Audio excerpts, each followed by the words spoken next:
Iniciamos ahora el proceso de búsqueda de un billete de avión. Seleccionamos el producto, indicamos si el vuelo que queremos es ida y vuelta o solamente ida. En ese caso, la casilla de regreso desaparece. Introducimos el aeropuerto de salida. Siempre nos va a indicar si hay algún aeropuerto cercano, en este caso Valencia. Aeropuerto de destino, si no sabemos el nombre del aeropuerto, podemos seleccionar de manera genérica el nombre de la ciudad para que nos incluya la búsqueda todos los aeropuertos. Fecha de salida del vuelo. Fecha de regreso del vuelo. Usuario. Podemos filtrar por clases o que nos las muestre todas. E iniciamos la búsqueda.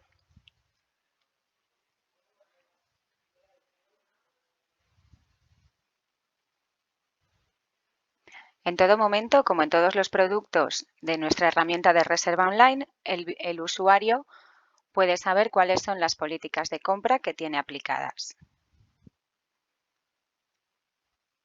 Cuando se muestran las tarifas, ya se indica si se incluye equipaje facturado o si la tarifa es reembolsable o no. Si está en verde, como vemos en este caso, sí que incluye equipaje de mano. En ocasiones el proveedor no nos da toda la información en el primer golpe de vista. Por eso os aparece el diálogo, no se ha obtenido información sobre el equipaje de mano. En el siguiente paso sí que lo podéis ver.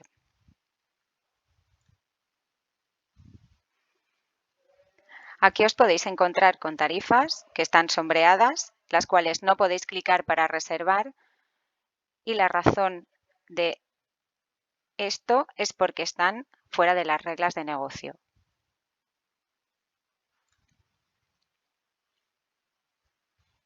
Podemos seleccionar una tarifa, seleccionamos el sexo del pasajero, que eso para los billetes de avión sí que es muy importante.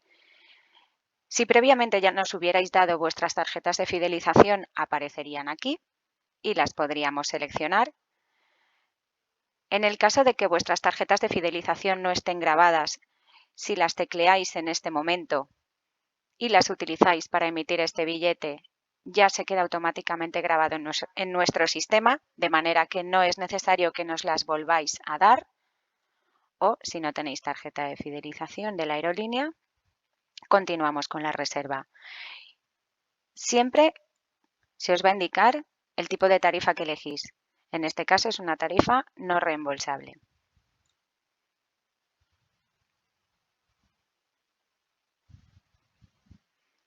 Ya tenemos el resumen de la reserva, se nos recuerda el tipo de tarifa y aquí podemos introducir en este recuadro cualquier información que necesitemos para imputar el gasto a la hora de facturar.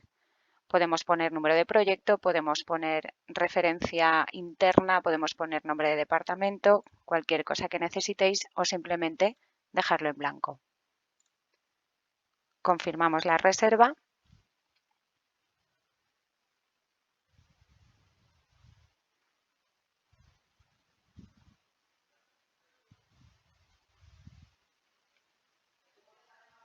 Y una vez terminado el proceso de reserva, podemos volver a la disponibilidad para hacer una nueva búsqueda o bien ir a nuestra agenda del usuario.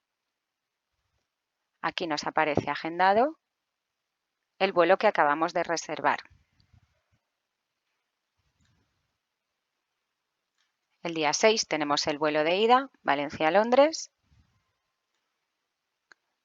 Aquí, al descargar el PDF,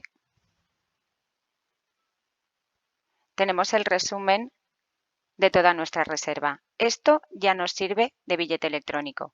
Aquí os aparecerá el número de billete y el número de localizador. Con esto ya podéis hacer el check-in en la web de la aerolínea. Al mismo tiempo que terminamos el proceso de reserva, nos llega un mail a nuestra bandeja de entrada con la confirmación de nuestro vuelo y se nos adjunta el billete electrónico, como hemos visto antes. En todo momento, nuestro agente asignado, nuestro gestor, va a saber que nosotros hemos hecho una reserva a través de la plataforma online. En las confirmaciones siempre vais a tener el contacto del gestor asignado por si necesitáis hacer algún cambio, tenéis alguna incidencia durante el proceso de reserva o a lo largo del viaje, así como alguna cancelación.